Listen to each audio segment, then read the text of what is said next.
Hello नमस्कार साथियों, स्वागत है आपके अपने यूट्यूब चैनल BSTC पाठशाला में। तो आज की इस क्लास में हम पढ़ने वाले हैं क्लास संस्कृति के इम्पोर्टेंट क्वेश्चन जो आपकी CT एग्ज़ाम 2024 जो आपका 12th लेवल CT है उसमें काफ़ी जो आपके जो महत्व रखते हैं। ठीक है, जो काफ़ी एग्ज़ाम में पूछे गए हैं इंपॉर्टेंट क्वेश्चन है सारे। तो क्लास को सभी विद्यार्थी क्या ध्यान से देखना। ठीक है, तो शुरू करते हैं हमारे पहले प्रश्न से। तो मैं आपको बता दूं कि ज़्यादा समय नहीं लेंगे। ठीक है, उत्तर आपके सामने ही जो है जो प्रश्न है आपके इनके सामने ही दिए हुए हैं, क्योंकि मैं नहीं चाहता कि आपका ज़्यादा समय है जो इन क्लासों में 30 मिनट 1 घंटा 1.5 घंटा, क्योंकि 4-5 दिन बचे हैं तो सीधा सीधा पढ़ लेते हैं। ठीक है, तो शुरू करते हैं हमारे पहले प्रश्न से आज के। तो हमारा पहला प्रश्न है, किस संप्रदाय के अनुयायी धधकते हुए अंगारों पर नृत्य करते हैं? किस संप्रदाय के अनुयायी जो धधकते हुए अंगारों पर नृत्य करते हैं? तो आपको मैं बता दूं कि जशनाती संप्रदाय है आपका, क्या जशनाती संप्रदाय है, इनके जो अनुयायी होते हैं वो आपके जो धधकते हुए अंगारों पर क्या करते हैं? नृत्य करते हैं। दूसरा हमारा क्वेश्चन है, गुलाबो राजस्थान के किस नृत्य से जुड़ी है? गुलाबो, तो ये एक प्रसिद्ध नृत्यांगना है आपकी गुलाबो। ठीक है, और ये कौन से नृत्य से? ये आपकी कालबेलिया नृत्य से। कौन से नृत्य से? यह आपकी कालबेलिया नृत्य जो है आपका इससे जुड़ी है। ठीक है, कालबेलिया नृत्य से। ओके, तो चलते हैं अगले प्रश्न की तरफ। तो अगला प्रश्न है आज का हमारा, नौटंकी किस क्षेत्र का प्रसिद्ध लोक नाट्य है? क्या नौटंकी किस क्षेत्र का जो आपका प्रसिद्ध लोक नाट्य है? तो नौटंकी आपकी भरतपुर, क्या जो अलवर भरतपुर का क्षेत्र है यहाँ पर आपकी नौटंकी है जो काफ़ी प्रसिद्ध है। ठीक है, तो चलते हैं अगले क्वेश्चन की ओर। अगला क्वेश्चन है हमारा, हाथी मना नृत्य किस जनजाति में प्रचलित है? क्या हाथी मना जो नृत्य है आपका, क्या हाथी मना नृत्य किस जनजाति में प्रचलित है? तो कालबेलियों में, ग्रासियों में, भीलों में, कथोड़ी में। तो मैं बता दूं आपको साथियों, जो आपके भील है, क्या भील है, इनमें क्या है, जो भील जनजाति आपकी, इनमें आपकी जो है हाथी मना नृत्य क्या है? हाथी मना नृत्य आपका जो प्रसिद्ध जो है प्रचलित है। ओके, तो चलते हैं अगले क्वेश्चन की तरफ। अगला क्वेश्चन है हमारा, विवाह के अवसर पर भील पुरुषों एवं महिलाओं द्वारा बनाकर किया जाने वाला नृत्य। तो इसमें मैं आपको बता दूं, घेरा बनाकर किया जाने वाला नृत्य। क्या घेरा, जो आपका घेरा बनाकर किया जाने वाला नृत्य, इसमें यहाँ थोड़ा जो है मिसप्रिंट हुआ है।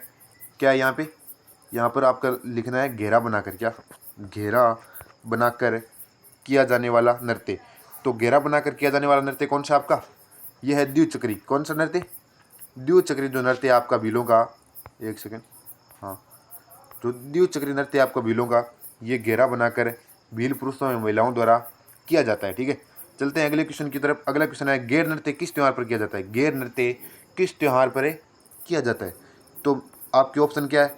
दीपावली, होली, राखी। तो काफ़ी सिंपल आसान क्वेश्चन जो आपका रहने वाला है। ठीक है, तो मैं आपको बता दूं साथियों कि जो आपकी होली के अवसर पर गैर नृत्य होली के अवसर पर किया जाता है। क्या ये तो लगभग जो है अलवर भरतपुर का क्षेत्र और लगभग राजस्थान में ही गैर जो नृत्य है आपका, ये क्या गैर नृत्य जो है आपका होली के अवसर पर किया जाता है। ठीक है, तो चलते हैं अगले क्वेश्चन की तरफ। अगला क्वेश्चन है हमारा आज की क्लास का, भीलों का प्रसिद्ध लोकगीत जिसे स्त्री पुरुष साथ मिलकर करते हैं। ठीक है ना, तो ये जो आपके है भीलों का प्रसिद्ध लोकगीत जिसे स्त्री पुरुष मिलकर करते हैं वो कौन सा है आपका?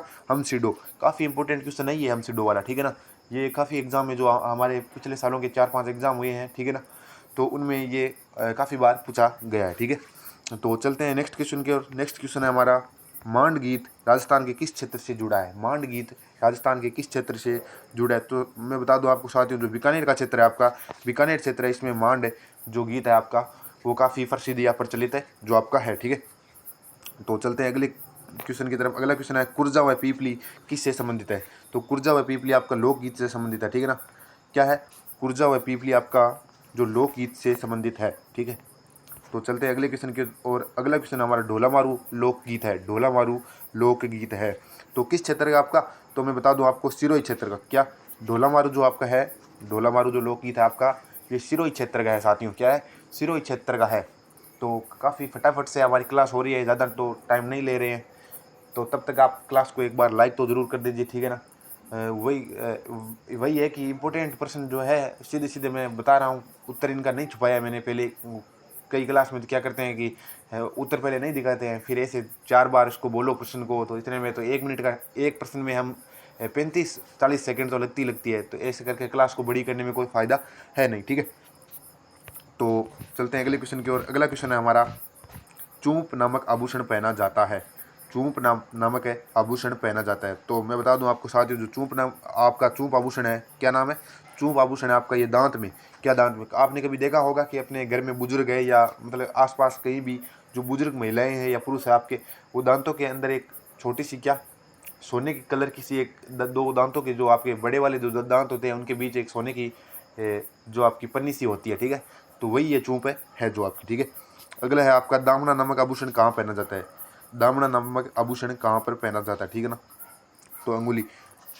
तो ये आभूषण जितने भी है ना, ये पुराने समय में ज़्यादा प्रचलित थे। अभी के समय में आप देखना कि ज़्यादा आभूषण आपके नहीं देखने को मिलेंगे। जो पुराने लोग हैं, जो हमारे दादा परदादा नाना नानी है, वो क्या उनके समय में जो हमारे जो गहने थे, आभूषण थे, वो काफ़ी मात्रा में थे। अभी तो विलुप्त होने की कगार पे है। बहुत ही कम जो आभूषण आपके रह गए हैं, ठीक है ना। अब तो नए नए प्रचलित आपके चल गए हैं, ओके, वो हमारी समस्या नहीं है, ठीक है। चलते हैं अगले क्वेश्चन की ओर। अगला क्वेश्चन है, मेमद आभूषण पहना जाता है। मेमद आभूषण जो आपका है, क्या आभूषण? मेमद आभूषण पहना जाता है। तो मेमद आभूषण आपका कहाँ पर? सिर पर पहना जाता है ना। जो महिलाओं द्वारा ये मेमद आभूषण है जो आपका सिर पर पहना जाता है, ओके। चलते हैं अगले क्वेश्चन की ओर। अगला क्वेश्चन है हमारा, बनी ठनी पेंटिंग प्रसिद्ध है, संबंधित है। क्या? बनी ठनी पेंटिंग है जो संबंधित है, तो आपकी ये किशनगढ़ शैली से। कौन सी? बनी ठनी आपकी जो किशनगढ़ शैली है वो उससे संबंधित है। और निहालचंद किस शैली का चित्रकार था? तो किशनगढ़ शैली का, ठीक है ना। किशनगढ़ शैली का ये इस तरीके एक सौंदर्य पर जो आपकी शैली की चित्र है इसमें, ठीक है। इस तरीके के सौंदर्य पर नुकुली नाक वगैरह वगैरह कुछ है वो। तो आपको याद रखना है, बनी ठनी जो आपकी पेंटिंग है ये किशनगढ़ शैली से संबंधित है। और निहालचंद इसका क्या प्रसिद्ध है, जो चित्रकार है, ठीक है। तो चलते हैं अगले क्वेश्चन की ओर। अगला क्वेश्चन है हमारा, मेवाड़ में किस वर्ष सती होना निषेध कर दिया गया? तो अब जितने भी आगे क्वेश्चन आ रहे हैं ना, काफ़ी इंपॉर्टेंट है, ठीक है ना। एक एग्जाम में एक या दो प्रश्न आपके पक्का पूछ लिए जाएंगे, ठीक है ना। इन्हीं क्वेश्चनों में से 5-4 क्वेश्चन है, काफ़ी इंपॉर्टेंट है, ठीक है। तो मेवाड़ में किस वर्ष सती होना निषेध कर दिया गया था? क्या? मेवाड़ में किस वर्ष से जो सती होना निषेध कर दिया गया? सती होना क्या मतलब?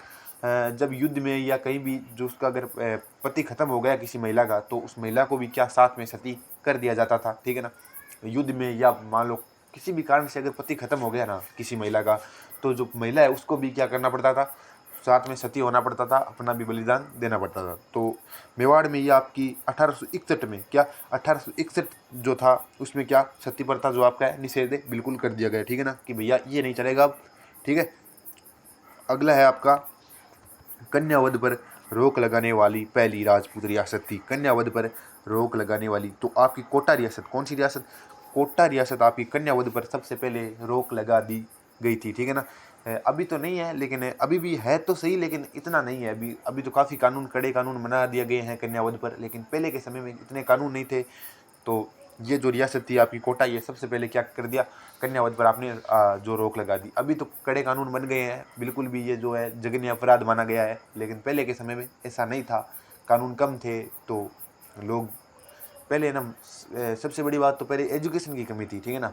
एजुकेशन की कमी थी, लोगों को फ़र्क नहीं पता, जो फ़र्क है ना, जो आपकी एक महिला और एक पुरुष यानी कि एक बच्चे और एक बच्ची में क्या फ़र्क है, तो वह मतलब अनपढ़ होने की वजह से सारा कुछ था। जैसे जैसे लोग पढ़े वैसे वैसे जो है आपके कानून बनाए गए, और आगे जो आपका देख ही रहे हो अभी तो बराबर है महिला और पुरुष, ठीक है। तो राजस्थान में रेल मार्ग सर्वप्रथम प्रारंभ हुआ, ठीक है। तो राजस्थान में रेल मार्ग सर्वप्रथम प्रारंभ कब हुआ? तो ये आपका हुआ 1877 ईस्वी में। क्या? 1877 ईस्वी में जो राजस्थान में प्रथम रेल मार्ग है जो आपका जो है वो स्टार्ट है या शुरू हुआ, ठीक है। तो चलते हैं अगले क्वेश्चन की ओर। जयपुर में सती प्रथा का अंत कब हुआ? तो जयपुर में सती प्रथा का अंत आपका 1844 ईस्वी में। क्या? 1844 ईस्वी में जो जो जयपुर है आपका, इसमें सती प्रथा पर बिल्कुल रोक लगा दी गई, ओके। तो चलते हैं अगले क्वेश्चन की ओर। अगला क्वेश्चन है हमारा, एक सेकेंड, हाँ, अगला क्वेश्चन है हमारा, राजस्थान में सर्वप्रथम दास प्रथा पर कब रोक लगाई गई? राजस्थान में सर्वप्रथम दास प्रथा पर कब रोक लगाई गई? तो जो राजस्थान में आपकी दास प्रथा है, इसमें जो 1832 ईस्वी में आपके जो है बिल्कुल दास प्रथा कौन सी होती थी? दास प्रथा मतलब है किसी को कर्ज दे दिया, मान लो जो बड़ा जमींदार है या मतलब कोई भी जो धनाढ्य आदमी है या मतलब अमीर आदमी है, ऐसा मान सकते हो आप।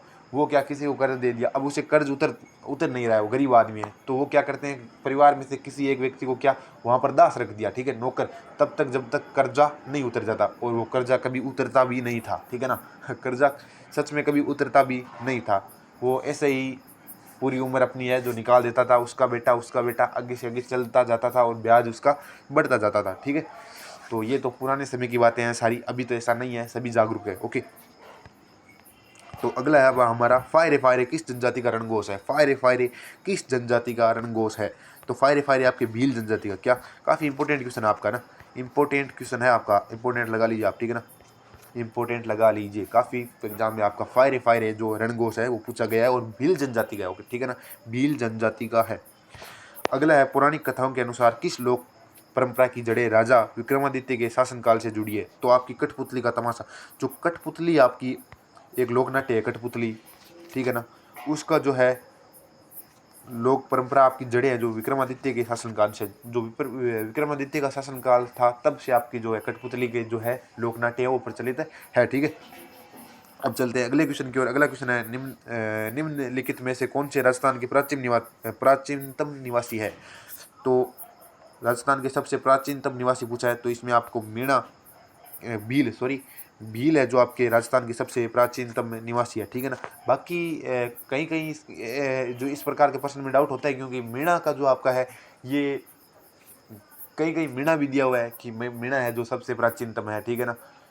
कहीं पर आपका भील है, लेकिन आप भील मान के चलो, ठीक है ना, भील आपका सही उत्तर आपके मान के चलो, ठीक है ना। जो आप मैं ये बता रहा हूँ क्वेश्चन, ये एक ऑथेंटिक बुक से है, ठीक है ना, एकदम ऑथेंटिक, एकदम सही है वो, उसमें कोई गलती आपकी नहीं है, ठीक है।